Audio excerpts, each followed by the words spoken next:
Nosso convidado agora é o professor doutor Ricardo Bragança de Vasconcelos Fontes, médico formado pela USP, com residência em neurocirurgia pela USP, doutorado em ciências morfofuncionais pela USP, fellowship em neurocirurgia da coluna pela Rush University, com residência em neurocirurgia pela Rush e neurocirurgião da mesma universidade.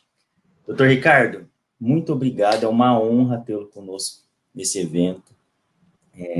Gostaria em meu nome, em nome da Faculdade de Medicina da Universidade Federal de Mato Grosso, agradecê-lo por ter aceitado o convite. Muito, muito obrigado, viu?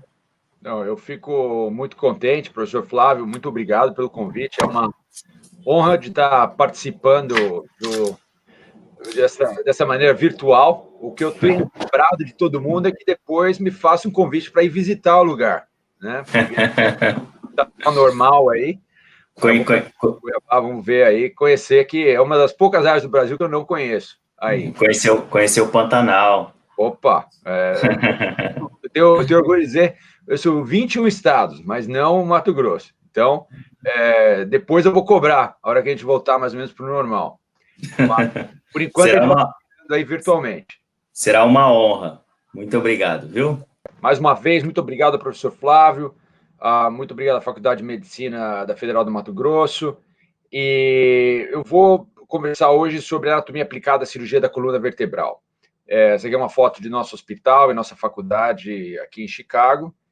Esses são meus conflitos de interesse. Eu sou consultor para a indústria médica, não se aplica nada do que eu vou falar hoje, mas esse é o meu conflito de interesse mais importante, né? Eu sou um neurocirurgião, tenho formação de neurocirurgião, e sou um apaixonado por cirurgia da coluna, né? Particularmente dentro da cirurgia de coluna, do meu treinamento, de quanto tempo eu fiquei em treinamento, eu me dedico à cirurgia de deformidade do adulto, que é uma das partes mais complicadas da cirurgia de coluna, porque, como a gente vai falar mais para frente, a deformidade coloca desafios muito grandes que exigem todo o seu conhecimento de anatomia e de técnica cirúrgica para poder corrigir, né? Então, isso sim afeta minha apresentação, porque eu vou mostrar para vocês casos que não são casos... tem um caso simples, são outros casos, 4 casos que não são simples, e sou um apaixonado, e está aí meu conflito, né? Sempre que eu falo com anatomistas, eu gosto de mostrar esses 2 slides, né? Eu gosto de fazer o meu terceiro conflito de interesse, né? Eu não sou um anatomista, né? Eu trabalhei muito tempo com anatomistas, trabalhei com o professor Flávio no laboratório onde nós fizemos pós-graduação, e a anatomia do cirurgião é diferente da anatomia do anatomista, né? Eu costumo comparar com a orquestra, né? A orquestra é o anatomista, né? É um negócio refinado, um negócio puro, e o cirurgião, muitas vezes, tem uma anatomia um pouco deturpada, né? Não usa o termo mais correto, você pode achar, poxa, esse cara é chucro pra caramba. Não é verdade, né? Na verdade, o nosso treinamento de anatomia clássico foi no começo da nossa formação, tanto inicialmente de estudante de medicina, depois como de cirurgião. Todos esses termos foram revisados, né? A gente continua com o termo que se emprega em prática clínica, e o que eu comparo é como se fosse a banda de rock, né? Aqui o Foo Fighters, né? E sai um som diferente, né? Então a minha anatomia é diferente. Uma vez que você conhece esse tipo de música, você pode achar, pô, esses caras tocam numa garagem e usam uma guitarra usada e não sei o quê. Não é verdade, não tem nada mais distante da verdade do que imaginar isso desses músicos. Esses são músicos extremamente refinados, são pessoas que entendem demais de teoria musical e que aplicam de uma maneira diferente. Então tá aí a minha anatomia, essa é a anatomia do cirurgião, essa é a anatomia do médico, muitas vezes, e faço desde já esse esclarecimento. Já peço desculpa por usar um termo antiquado, alguma coisa que vem lá dos confins de 1997. E espero que todos os alunos, quando estejam na prática clínica, entendam isso, né? Que muitas vezes é a anatomia do começo do treinamento. Eu gostaria de começar explicando que o neurocirurgião opera a coluna também, né? Hoje eu tenho a minha prática, 99% coluna, eu só trato crânio no meu plantão, E eu tenho aí uma foto da época da residência para provar que eu opero coluna, eu opero crânio também. Muitas vezes meus colegas me tiram sarro. Tem aí o caso de um meningioma que eu operei aqui nos Estados Unidos, né, um tumor afetando a região frontal. Essa é uma ressonância à direita. E o que acontece com a cirurgia de coluna é que é um resultado do avanço da medicina em seus diferentes ramos, né? No começo, 200 anos atrás, não havia nenhuma especialidade médica. O médico fazia tudo, fazia parto, fazia abscesso, fazia clínica, dava o seu unguento, recomendava que o pajé fizesse qualquer coisa para o paciente, e por aí vai. E à medida que o negócio foi ficando mais complicado, mais elaborado, foram surgindo as especialidades. Então, primeiro surgiu as grandes áreas, né? Então, o médico que se dedicava à arte cirúrgica, o médico que se dedicava à arte do parto, o médico que se dedicava a isso ou aquilo. E dentro das áreas cirúrgicas, isso começou mais ou menos no final do século XIX. A neurocirurgia em si evoluiu de duas maneiras. Na Europa, ela evoluiu a partir dos neurologistas e a partir dos psiquiatras. Esses já haviam meio que se distanciado da clínica médica um pouco antes, mais ou menos uma geração antes. Então, em meados do século XIX, já havia médicos especializados na França e na Alemanha em neurologia e psiquiatria, e alguns desses, quando se dedicaram ao estudo do sistema nervoso, eles se dedicaram à parte cirúrgica do sistema nervoso. Por outro lado, nos Estados Unidos, a neurocirurgia se desenvolveu a partir da cirurgia geral. O nome mais importante dessa história da neurocirurgia nos Estados Unidos é um cirurgião chamado Harvey Cushing, e ele era um cirurgião geral, treinado como cirurgião geral, que começou a se dedicar, basicamente, a operar a cabeça, né? E a região da coluna vertebral sempre foi uma transição, né? O neurocirurgião que operava a cabeça começou a operar a transição crânio-cervical, e aí percebeu que muitos dos conceitos também eram aplicados nessa região, né? Na Europa, isso aconteceu muito por conta da via ortopédica, né? O cirurgião que estava acostumado a operar osso começou a operar também na coluna. E isso permaneceu pela maior parte do século XX, né, em que você tinha essa dupla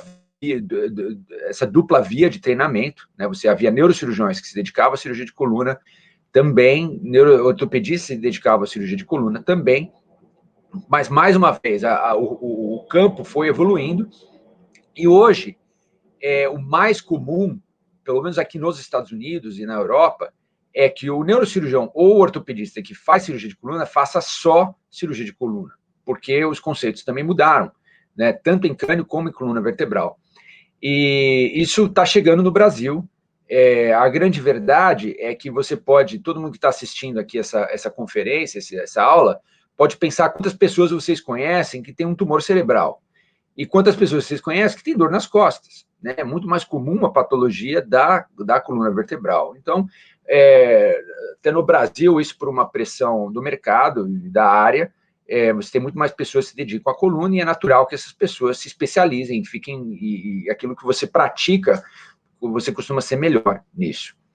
Então, eu sou um neurocirurgião que se dedica à cirurgia da coluna, e como cirurgião, a anatomia está presente na minha prática diária, né? Você queira ou não queira, a ciência básica do cirurgião é a anatomia, né? Ela se faz presente basicamente no diagnóstico, quando eu converso com o meu paciente, quando eu tento entender qual é a causa da sua reclamação, da sua queixa, do planejamento do tratamento e, efetivamente, na execução do tratamento cirúrgico, que é o mais óbvio, né? Quando você está operando, você tem que entender a anatomia.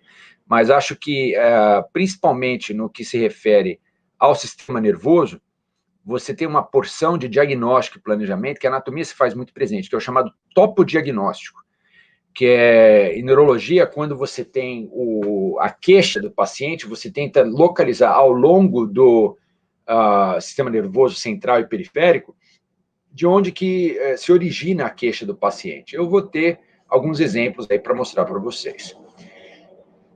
Outro conceito que eu gostaria de deixar estabelecido desde o começo são as funções da coluna vertebral, porque nós vamos tratar a seguir com 5 casos de disfunções da coluna vertebral, quando isso sai do normal.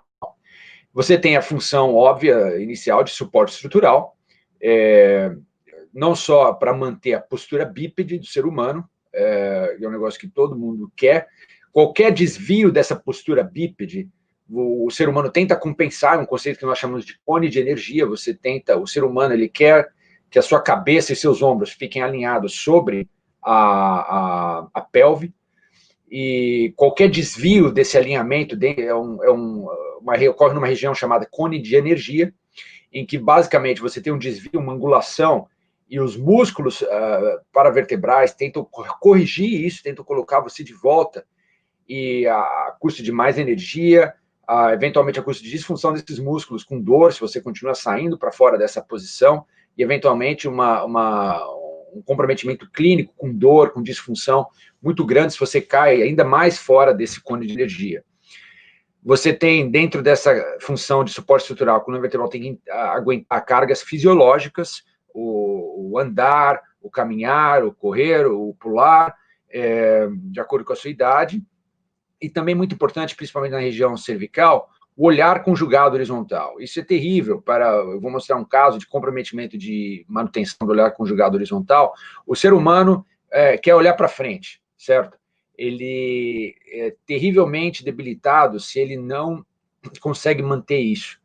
A gente tem estudos que mostram que uma pessoa que não consegue manter a cabeça ereta, que a cabeça fica constantemente voltada para baixo, é mais comprometido em suas funções de vida diária do que um paraplégico baixo, do que um paraplégico mais ou menos de nível de T10. Essa pessoa com a cabeça para baixo, ela tem basicamente uma restrição da acuidade visual de 1,5 metro, que é o quanto ela consegue enxergar até o chão. Não consegue dirigir, que um paraplégico faz. Não consegue se alimentar, que um paraplégico faz. Então é muito interessante essa questão, e nós estamos entendendo cada vez mais, esse é um desenvolvimento recente de quão importante é a postura humana para manter a função da visão, né? Junto com essa função de suporte estrutural, se você consegue manter esses 3 subitens, você também vai manter uma subfunção, que é a função adequada das vísceras estão associadas. Então, no pescoço, uma função adequada da traqueia, uma função adequada do esôfago, uma função adequada das carótidas, né? Você imagina novamente aquela pessoa que tem um comprometimento do olhar horizontal, tem uma cifose, uma postura em flexão, como que essa pessoa vai se alimentar? Não se alimenta, né? Porque não tem uma disfagia terrível. Uma pessoa que tem uma curva muito importante na coluna torácica, por virtude de uma escoliose, vai ter um comprometimento pulmonar, por aí vai. Isso tudo é uma consequência da disfunção em termos do suporte estrutural. Você tem uma função de proteção neural. A coluna contém em seu interior, em nível cervical, em nível torácico, a medula espinhal, com um ramo espinhal, uma raiz nervosa, como nós chamamos, que eu sei que não é um termo que está na nómina, que na terminologia anatômica, que é emitido entre cada duas vértebras, né? E você precisa manter a integridade da coluna vertebral de modo que essas estruturas não sejam comprimidas e tenham uma disfunção. E, finalmente, controle motor e sensorial, né? Isso é uma virtude também, uma consequência também da função de proteção neural, mas o fato é que nós operamos também no elemento neurológico também, na medula espinhal. Você tem tumores que comprometem, você tem a disfunção do disco intervertebral, que comprime a medula, que comprime a raiz nervosa. Então, eu vou mostrar uns casos em que em que essas funções estão afetadas e como que a gente pensa a respeito.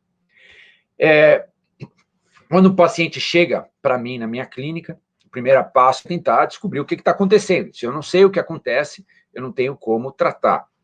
Isso é derivado a partir da história do exame físico e de exames complementares. O exame físico, ele no caso da coluna vertebral, é basicamente focado nas suas divisões do sistema neurológico, um exame neurológico, um exame músculo-esquelético, muito importante. E dentro desses 3 itens, eu posso dizer que a história normalmente é responsável por 85%, 90%. Que é uma ideia, como estudante de medicina, você escuta isso no começo do curso e você fala, mas como? Mas é verdade, 90% das vezes você já vai ter o diagnóstico, a hora que você vai começar a examinar o paciente. O exame físico é muito mais uma confirmação da sua hipótese quando você vai examinar o paciente. Você quer confirmar, isso mais uma vez confirmado com exames complementares. Então, como eu expliquei alguns slides atrás, a queixa mais comum que eu trato na minha clínica é dor nas costas, dor no pescoço, dor não sei aonde. E dentro dessa queixa de dor, a grande divisão que ocorre na minha cabeça quando eu vejo um paciente é entre dor axial e dor radiada, né? A dor radiada é um pouco mais fácil de descobrir. Quando o paciente diz, olha, eu tenho uma dor, começa nas costas, se irradia pela função posterolateral da perna, chega na altura do maléolo lateral da perna, ela cruza por cima do pé e vai para o primeiro dedo do pé. Eu já tenho uma ideia exatamente de onde isso está comprometido. O paciente tem uma cervicalgia, tem dor no pescoço. Essa dor segue pelo ombro, face lateral do braço e para ao redor da região do cotovelo. Mais uma vez, uma ideia. Frequentemente, com a dor radiada, você vai ter outras alterações da função neurológica também. Você pode ter paralisia, você pode ter alterações de reflexos, que para a alteração do reflexo pode ser tanto um aumento do reflexo no exame neurológico, que denota uma síndrome do neurônio motor superior, ou seja, o neurônio motor inferior, o neurônio motor que está no corno anterior da medula vertebral, ele está com sua função exacerbada, ele, por falta de uma modulação da região mais proximal, isso indica uma coisa, se o reflexo está aumentado, o paciente tem uma dor no braço, que irradia no território de C5, e você tem reflexos aumentados abaixo disso, você tem uma ideia do que está acontecendo.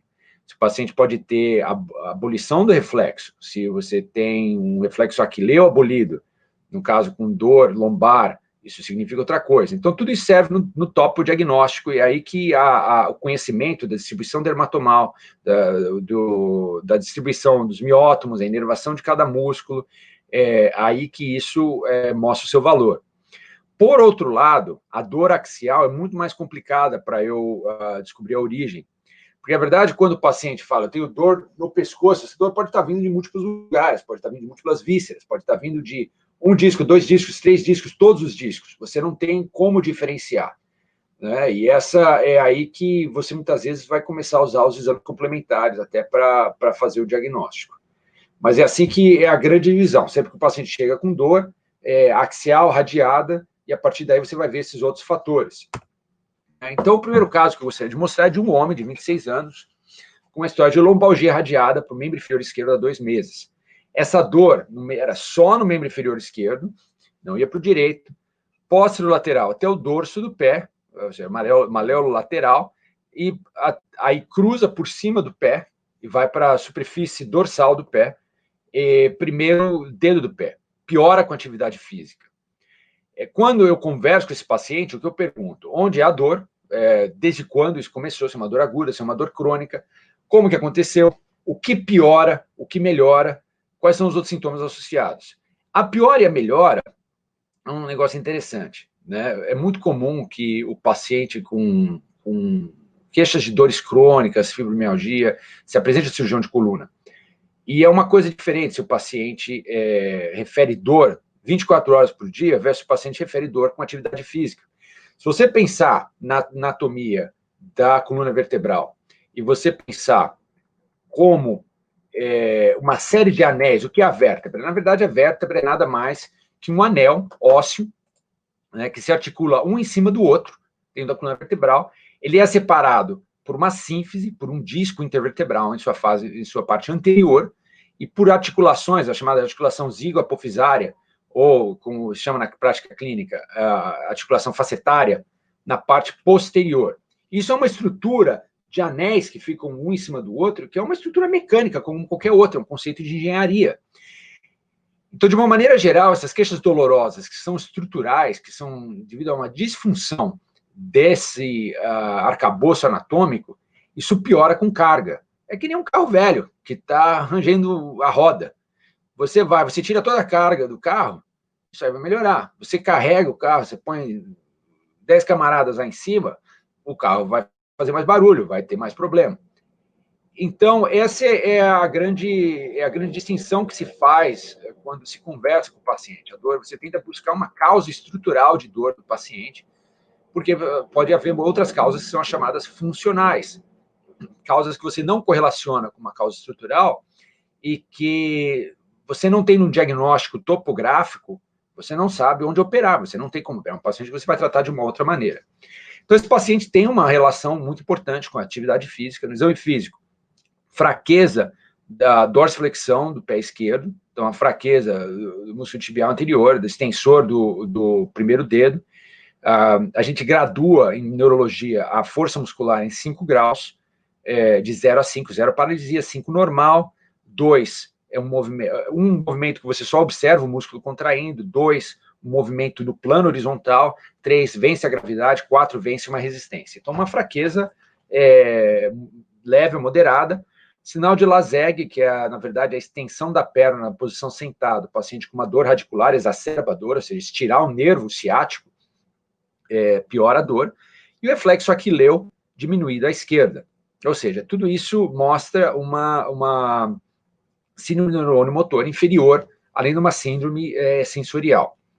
Então, indo para o mapa do dermátomo, né, a gente percebe que, essencialmente, essa questão de cruzar na frente da perna e para o dorso do pé, e principalmente para o primeiro pé, para o primeiro dedo, correlaciona bem com a raiz de L5, né?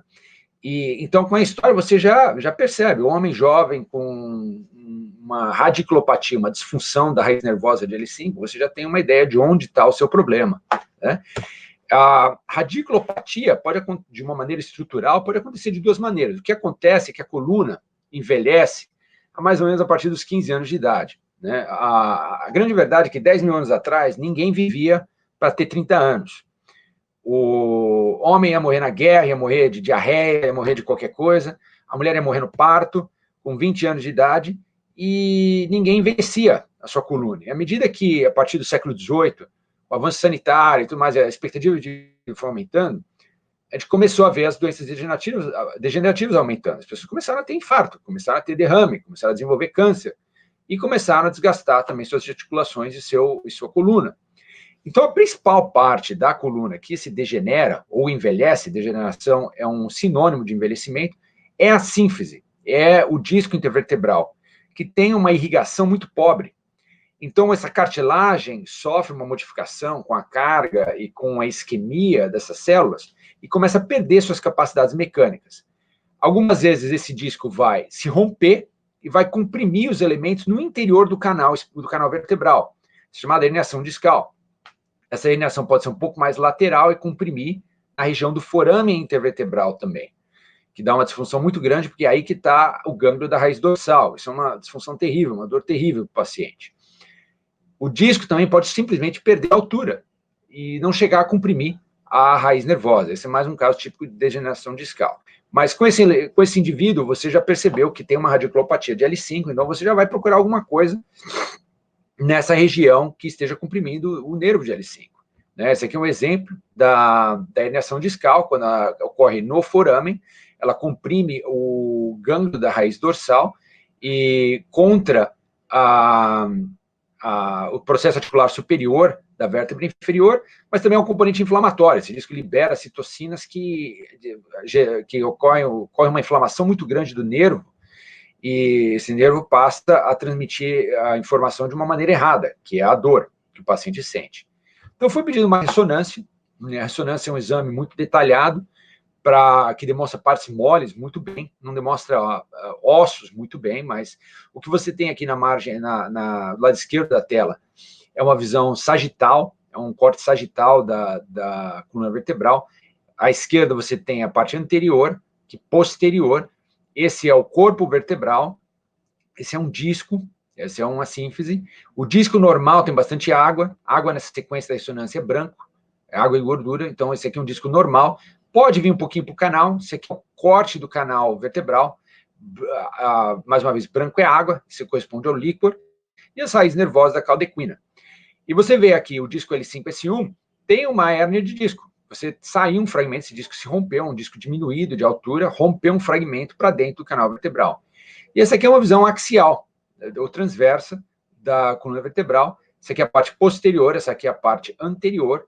Como convenção, essa imagem é entendida como nós estamos ao pé do paciente, a cabeça do paciente atrás do computador aqui. Então, esse é o lado direito, esse é o lado esquerdo, e aqui você tem o canal vertebral. Você tem aqui a região do disco, aqui a região anterior, é um corte oblíquo, então, na verdade, é o sacro. Você tem aqui a articulação facetária, a ossícula apofisária, você tem aqui um fragmento de disco que está saindo aqui para o lado, uma alienação póstero-lateral, que se diz, né? E aqui comprimindo o nervo de S1 e o nervo de L5 também, à medida que ele sai aqui no forame. Então, um caso muito claro, o tratamento em geral dessas hernias de disco é conservador, é não operatório inicialmente, você dá corticoide, você dá remédio para dor, você espera que esse disco se reabsorva. Se depois de 6 semanas o sujeito continua miserável, você faz uma cirurgia para operar, para resolver isso, né? Então, aqui eu tenho quais são os objetivos de qualquer tratamento cirúrgico na coluna vertebral. Basicamente são 4. Descompressão neural, para evitar a disfunção tanto sensitiva como motora do nervo ou da medula. Estabilização, realinhamento, para você manter o paciente dentro do cone de energia. E durabilidade, você quer deixar isso estável, de modo que você não tenha uma recorrência do problema. Aqui, desses 4 objetivos, aqui, basicamente, nós estamos conversando sobre descompressão neural. Você precisa remover esse fragmento desse disco. Como a gente faz? A gente vem por trás, né, o paciente é colocado de barriga para baixo. Aqui é a visão cirúrgica. Isso aqui é um tubo que a gente usa para operar, para acesso à coluna vertebral. Esse tubo tem 20 milímetros de diâmetro. Então, essa visão aqui é magnificada mais ou menos 6 vezes. Isso aqui tem 20 milímetros. Aqui a gente aproxima por trás, né? E você coloca, na verdade, uma série de dilatadores, coloca primeiro um tubinho bem fino, através da pele, até encostar na lâmina, né, da vértebra. Você coloca depois tubos maiores, até que você coloca esse retrator, e você tira os tubos de dentro. Aqui é a cabeça do paciente, aqui são os pés do paciente à esquerda, essa aqui é a parte medial e essa aqui é a parte lateral, nós estamos operando à esquerda. Quando você abre, você encontra sempre um restinho de músculo, você remove esse músculo, depois você usa uma broca a 60.000 RPM para remover o osso que está sobre o canal vertebral, o osso da lâmina, que está sobre a dura, e eventualmente você expõe a dura, você remove um pouquinho da articulação facetária aqui, e é isso que você vê, você não vê o disco inicialmente, você tem que dar a volta, né? E a hora que você retrai a dura mater e retrai a raiz nervosa de S1, você encontra o fragmento de disco rompido aqui no canal vertebral. Então, eu tenho um vídeo, rapidamente, sobre como é a remoção do disco. E aqui é basicamente a visão cirúrgica que nós temos. Então, a hora que você retrai a raiz, você tem um pouco de sangue por conta da inflamação ao redor do disco. Lembre que isso aqui é só 20 milímetros de diâmetro, então parece ser muito sangue, na verdade é 2, 3 mililitros de sangue, é mínimo a quantidade de sangue. Esse instrumento aqui tem 3, 4 milímetros de tamanho, e você tem que retirar esses fragmentos, e o fragmento não é solto, o fragmento ainda é um negócio duro de tirar.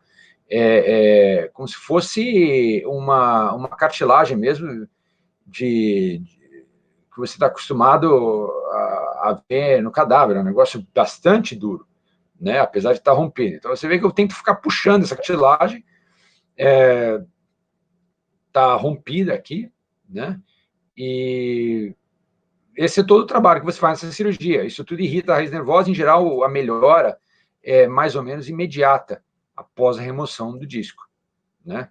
Tá eu trabalhando aí ao redor da raiz nervosa. Isso é a hora que você está trabalhando ao redor do nervo, o trabalho é muito pequeno, muito devagar, muito demorado, o negócio é difícil de vir mesmo, né?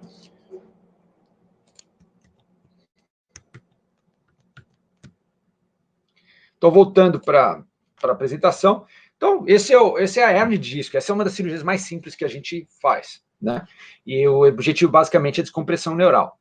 Passando para o segundo caso, um homem de 75 anos com uma queixa de dorsalgia há 3 meses, pior em pé. Mais uma vez, lembrando, parece uma causa estrutural. Além disso, perda de peso, e exame físico, um paciente com uma dor terrível, não consegue ficar de pé de jeito algum, com reflexos aumentados nos membros inferiores, ou seja, sugerindo que os neurônios motores que controlam os membros inferiores têm a sua função exacerbada por falta de modulação dos tratos córtico-espinhais.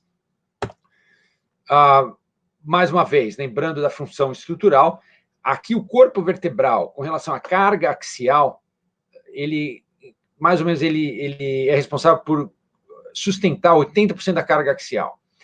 E as facetas, aqui a articulação zigopofisária sustenta apenas 20%, mas as facetas são o que dá a estabilidade do ponto de vista de rotação e translação da coluna. Ou seja, enquanto que o corpo vertebral, aquele monte de osso sólido na posição anterior, recebe a carga axial, a faceta impede que um disco mova em cima do outro. E isso é uma causa muito grande de disfunção, porque se você imaginar dois anéis, um em cima do outro, mesmo que eles não estejam comprimidos, se um anel está movendo excessivamente sobre o outro, a área comum para o canal fica extremamente diminuída, né? E essa é uma tomografia de corpo, né, da coluna vertebral inteira desse indivíduo, que mostrou aqui uma visão sagital. Você vê que o osso é mostrado muito bem na tomografia, parte anterior à esquerda, posterior à direita, você vê os ossos, o corpo vertebral, o canal vertebral, e você vê que alguns desses ossos têm como se fosse um buraco de queijo dentro. Isso aqui é uma metástase, isso aqui é uma lesão lítica dita que se destrói o corpo vertebral, e você tem o que se chama aqui de uma fratura patológica. O corpo vertebral está estilhaçado aqui, né? Quando você vê essa imagem, você imagina imediatamente um tumor envolvendo a medula, envolvendo a coluna vertebral. 90% dos tumores que envolvem a coluna vertebral são metástases, são tumores de outra região. Nesse caso desse homem, a gente investigou, na verdade, é originário da tireoide, que é muito comum.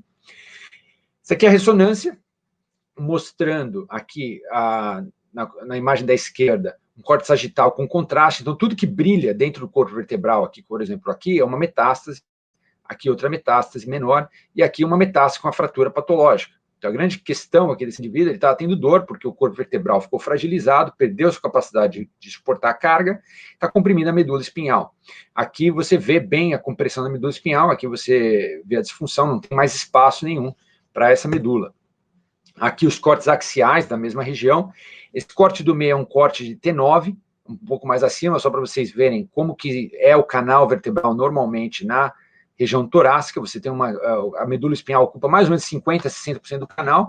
Aqui é o corte de T12, que é onde havia essa fratura, e você não tem mais líquor ao redor da coluna, da medula vertebral, e você vê que não tem mais a sua função, a sua morfologia normal, que é oval, né?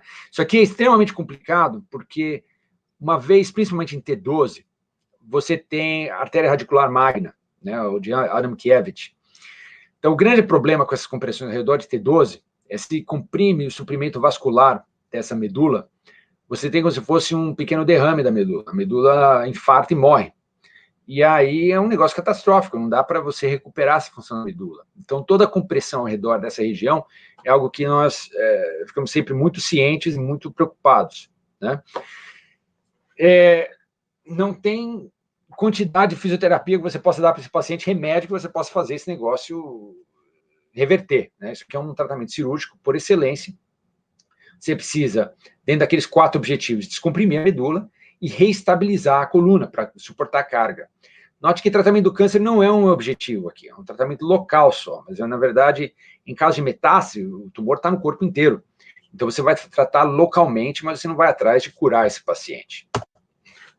Como que nós reconstruímos isso, né? Isso é a parte interessante da cirurgia de coluna, né? Isso aí é muito complicado, porque o natural e o mais próximo da superfície, como você pode ver aqui no corte axial, é o acesso posterior. Só tem um pequeno detalhe, tem a medula na frente, né?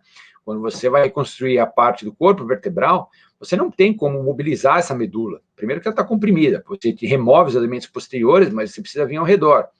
Então não dá certo. A primeira via que foi tentada foi a anterior, né? Foi feita uma incisão no abdômen, retrai todas as vísceras, e aí houve o cirurgião encontrou esse pequeno vaso, que é a aorta, que fica bem em contato com o corpo vertebral.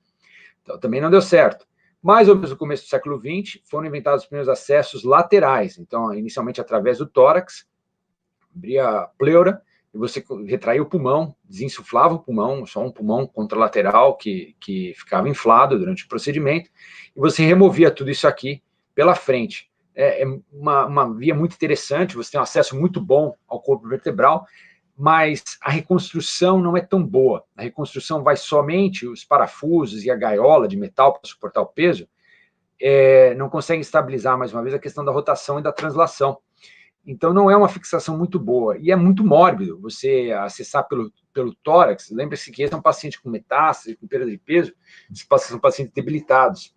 Então, mais ou menos há 15 anos atrás, se desenvolveu a chamada via posterolateral, em que a incisão na pele é posterior, mas você remove as facetas, você remove a costela, e você meio que desvia da medula, você acessa o corpo vertebral aqui. Isso pode ser feito bilateralmente. Foi feito nesse caso.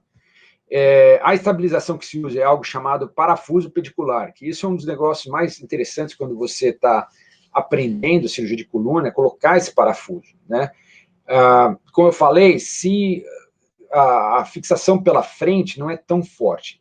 Do ponto de vista estrutural, do ponto de vista de estabilidade, partindo daquele princípio que o corpo vertebral mais ou menos aguenta a carga axial e as facetas, a carga de rotação de translação, a estrutura da coluna é dividida em 3 partes, são as 3 colunas de Denis.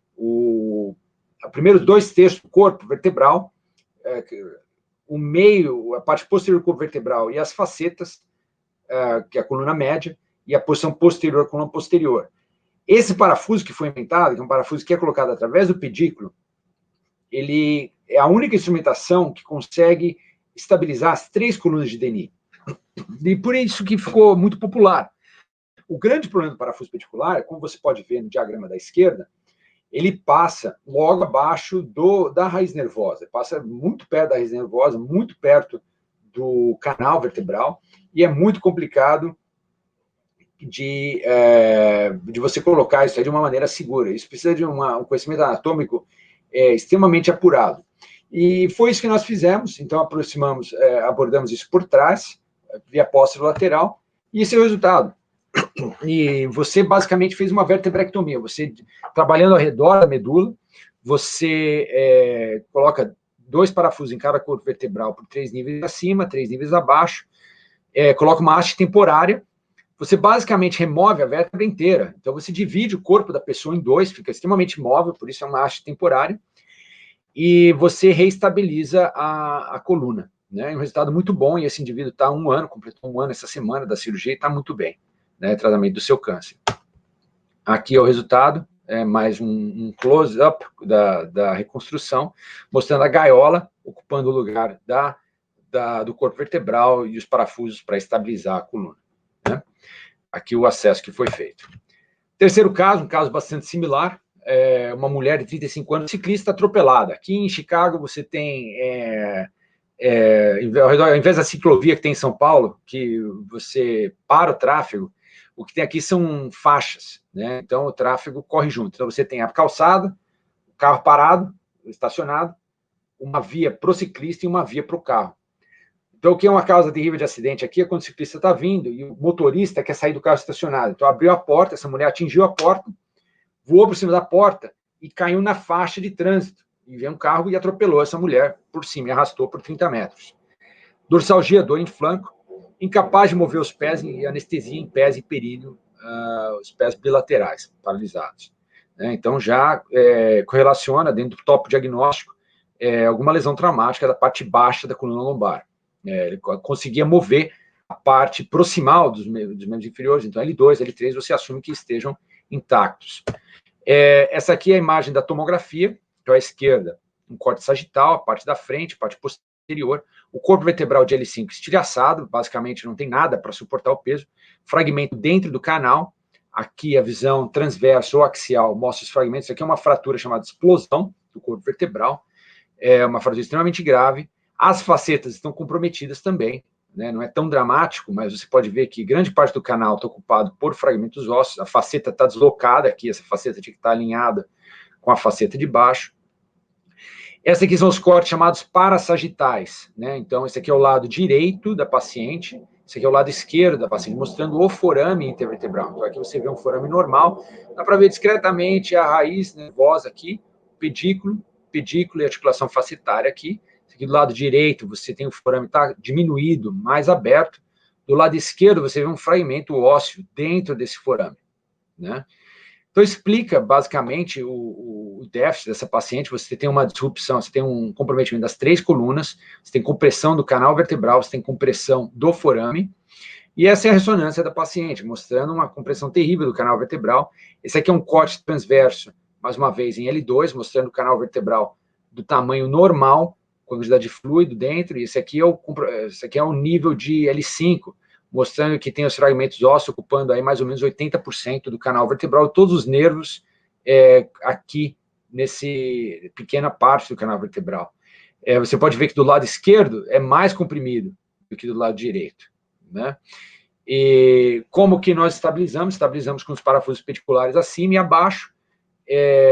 Como no caso só tem um nível, só tem o nível de S1 no sacro, S2, S3, isso aí são muito pequenos para fixação. A gente coloca um parafuso na pelve também, e precisa reconstruir a gaiola também, mais uma vez. E é isso que aparece mais ou menos na cirurgia, né? Esse é o final. Essa aqui, a cabeça da paciente está para cá, esse aqui é um acesso posterior, a cabeça aqui no canto inferior esquerdo, as pernas do campo superior esquerdo, que você vê os parafusos colocados e uma haste temporária, e a gente trabalha ao redor dos nervos. Esse aqui é a raiz de L5, do lado esquerdo, a raiz do lado esquerdo aqui, do lado direito aqui. Esse aqui é um substituto de dura, aqueles fragmentos haviam rompido a dura mater, havia fístula licórica, e aqui essa raiz está quase rompida, essa raiz está extremamente comprometida do lado esquerdo. Essa paciente ficou muito bem, ela recuperou o movimento nos pés quase inteiro, exceto a raiz de L5 à esquerda, essa raiz estava comprometida. E aqui é a reconstrução, aqui em vez de uma gaiola, a gente usou 2 gaiolas, foram inseridas ao redor dos nervos e expandidas na cavidade, e os parafusos aqui, isso restaura a estabilidade da paciente, a dor melhora quase que imediatamente, recuperou o movimento no pé direito completamente e 80% no pé esquerdo. Então, resultado muito bom, né? O penúltimo caso, o quarto caso, são casos mais rápidos, apesar de não menos complicados, uma criança de 11 anos, cervicalgia 4 meses, perda de equilíbrio 2 meses, diminuição de força na mão esquerda 2 semanas. Paciente com fraqueza nas mãos, bilateral, diminuição da sensibilidade dos membros superiores, reflexos bastante aumentados em membros inferiores. Reflexos são graduados de 1 a 4, o 2 é o normal, 3 é aumentado, 4 é muito aumentado. Você vai uma compressão muito grande das eferências para os membros inferiores, e o fato de ela ter um comprometimento das mãos localiza ao nível cervical, né? Então, não só... Aqui é um pouco diferente dos outros casos, o topo diagnóstico já indica um problema cervical, e quando foi feita a ressonância, isso que foi encontrado, havia uma grande massa envolvendo a parte inferior do clivus, destruindo C1 e C2, e crescendo para dentro do canal vertebral, causando uma compressão terrível de tronco encefálico e da porção alta da medula, né? Aqui é a parte sagital, que é a parte de trás do pescoço, a parte da frente, o branco é fluido, né? E você tem esse tumor aqui com bastante água em seu interior, ocupando e comprimindo e deslocando a parte inferior da ponte, o bulbo, e a parte superior da medula vertebral, né? Destruindo também os ligamentos aqui, a membrana tectorial, e destruindo o ligamento transverso também, destruindo o odontoide e o ligamento transverso que se insere aqui. Essa aqui é a função axial, esse tronco encefálico normalmente está mais ou menos aqui, mais ou menos uns 2 centímetros para frente. O resto é tudo massa que cresceu aqui e comprime o tronco. Do ponto de vista estrutural, havia um comprometimento também, o que se vê aqui é uma radiografia de estresse, que a gente chama flexão e extensão, e a gente vê tem um movimento excessivo de C1 sobre C2, indicando que os ligamentos não estão mais íntegros, né? Nos casos são ligamentos transversos, a gente mede essa distância aqui entre o odontoide e C1 e já estava comprometido. Aqui a tomografia mostrando as partes ósseas, mostrando uma erosão do clivus, né? Esse clivus normalmente vem mais 1 centímetro para baixo, e você imagina que a membrana tectorial já está rompida aqui também, né? Então, é um caso terrível, obviamente tem uma massa envolvida. A primeira parte do diagnóstico foi uma biópsia através da boca, então o otorrino colocou uma agulha aqui, pegou um pedaço, e viu um tumor chamado cordoma, que é um tumor terrível, um tumor maligno, com 100% de mortalidade se não tratado. Aqui o grande problema é, com uma ressecção muito boa, você pode curar essa paciente. Com uma ressecção total, você pode chegar a 40% de sobrevida em 10 anos. Então, nesse caso, tratamento cirúrgico não só foi descompressão neural, como estabilização, e nesse caso, sim, tratamento do câncer. A gente quis ir atrás desse câncer para tratar. mais uma vez, como que se acessa isso? Pela boca, além da morbidade do acesso pela boca, ter que abrir a faringe, problemas terríveis de deglutição e tudo mais, você não tem muito como ir para cima e para baixo. Aí, por trás, você tem um problema do tronco, você não pode ir através do tronco, então você tem que acessar, como chamamos, por vias posterolaterais. Existe um acesso chamado extremo lateral. E, de uma maneira geral, nós, como neurocirurgiões, nós tentamos remover osso e trabalhar através do osso do que retrair os elementos neurológicos. O osso você substitui com gaiolas, com hastes, com parafusos, mas o nervo não.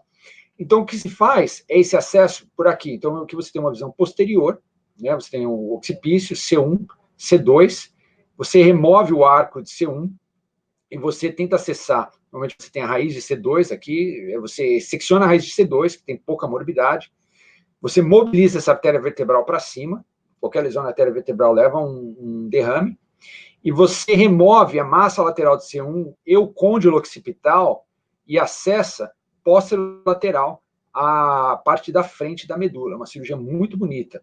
Isso aqui é o acesso cirúrgico, é um trabalho que nós publicamos sobre a anatomia desse acesso.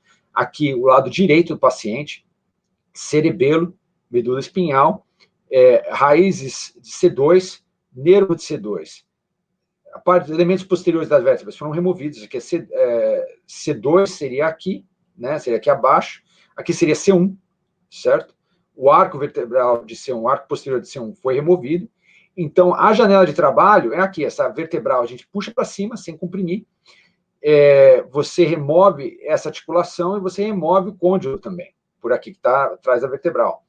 E aí a sua janela de trabalho é aqui. E é um negócio de mais ou menos 10, 15 milímetros no máximo. E esse aqui foi o resultado. Você tem também que fazer a estabilização, então, se colocar os parafusos no occipício, parafuso em C1, C2, C3, C4, a haste. Esses parafusos geram um artefato de ressonância magnética, então você não pede mais uma ressonância, o que você faz é coloca um contraste dentro do canal vertebral, dentro do líquor, esse contraste passa, você pede uma tomografia.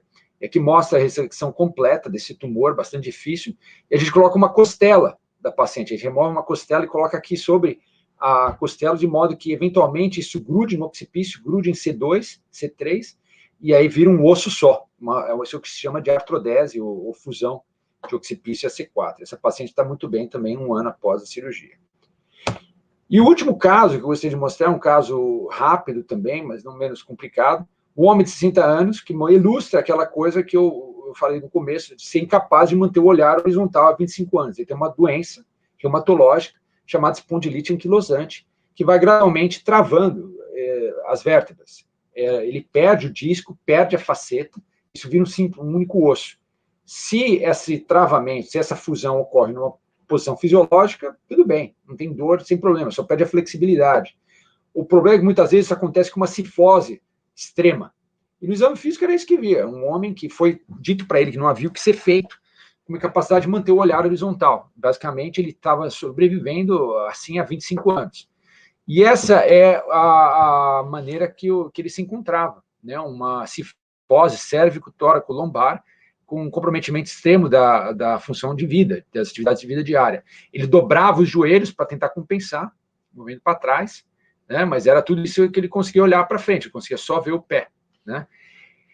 Isso é uma cirurgia que, basicamente, você tem que fraturar a coluna em diversos pontos e reposicionar de uma maneira melhor, né? Aqui é uma cifose de quase 180 graus, né? Do sacro aqui até a região crânio-cervical, né? Então, o que nós fizemos? Nós programamos uma série de cirurgias, que é um caso extremamente complicado, tinha sido feito somente uma vez no mundo, um indivíduo bastante menor, né, que tinha sido ajudava bastante, esse indivíduo aqui era obeso, na verdade era um juiz de concurso de cerveja, essa era a profissão dele. Ele tomava cerveja com canudinho, porque não conseguia engolir. E aqui, basicamente, o objetivo é realinhamento e estabilização. Então, fizemos uma série de cirurgias, né, colocamos ele sentado, no primeiro momento, fraturamos a base da coluna vertebral e, basicamente, conectamos a cabeça do resto do corpo, e aí colocamos a cabeça para trás, numa posição um pouco mais fisiológica. Aqui é uma imagem da cirurgia, né? Aqui o paciente está basicamente de pé, você está operando aqui de trás para frente. Aqui é cranial, aqui é caudal, coloca os parafusos, desconecta a cabeça do resto do corpo, coloca a haste para segurar no meio tempo, você solta e vai gradualmente movendo, você passa eletricidade através da coluna e tem um indivíduo só olhando para ver se está funcionando a medula vertebral. E aqui é o resultado após o primeiro estágio, né? Então já melhorou bastante, já abriu, agora ele tem um espaço abaixo do queixo. No outro dia a gente colocou ele de lado, e aí nós fraturamos a coluna lombar inicialmente, e realinhamos em uma outra posição, colocamos parafusos, mais uma vez fraturamos as pernas do resto da coluna, realinhamos em uma outra posição, e por último, na terceira cirurgia, fizemos uma fratura no meio da coluna torácica, e realinhamos tudo, conectamos tudo. O resultado final é esse aqui, né, uma melhora de quase 100 graus da cifose. Ele já não tinha nenhum movimento na coluna vertebral, porque tudo estava travado anteriormente, e esse é o resultado ao longo das cirurgias, né? E aqui é após uma cirurgia, 2 cirurgias aqui no meio, e aqui é após a terceira cirurgia para realinhar.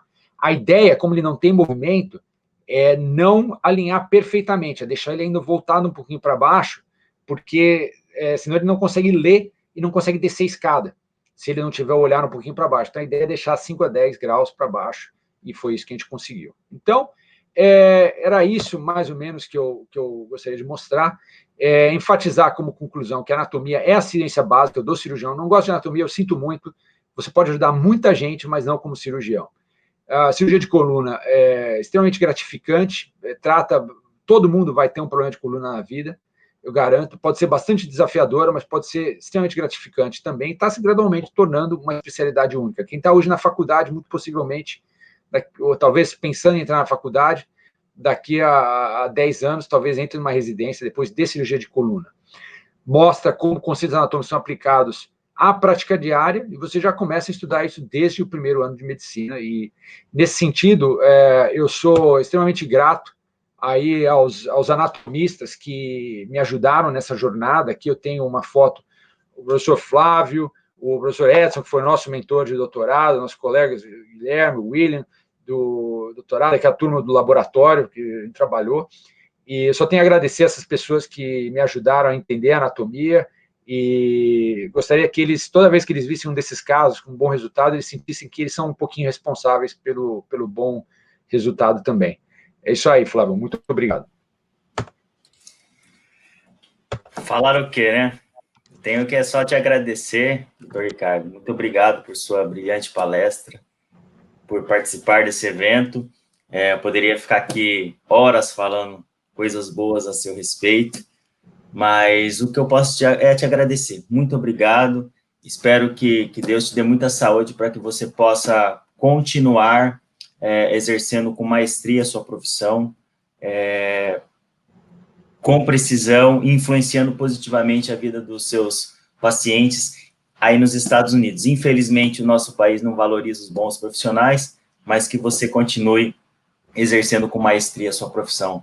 Saudade de você, das nossas conversas, e é isso. Muito obrigado mesmo. Prazer, Flávio. E quem sabe, entendeu?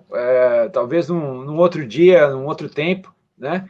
Quem sabe eu não estou aí fazendo caso aí também para ajudar o pessoal. Mas tem gente muito boa aí, muitos cirurgiões muito bons que podem fazer tudo isso, e espero que a palestra aí seja útil para os alunos de medicina e de outras áreas da saúde.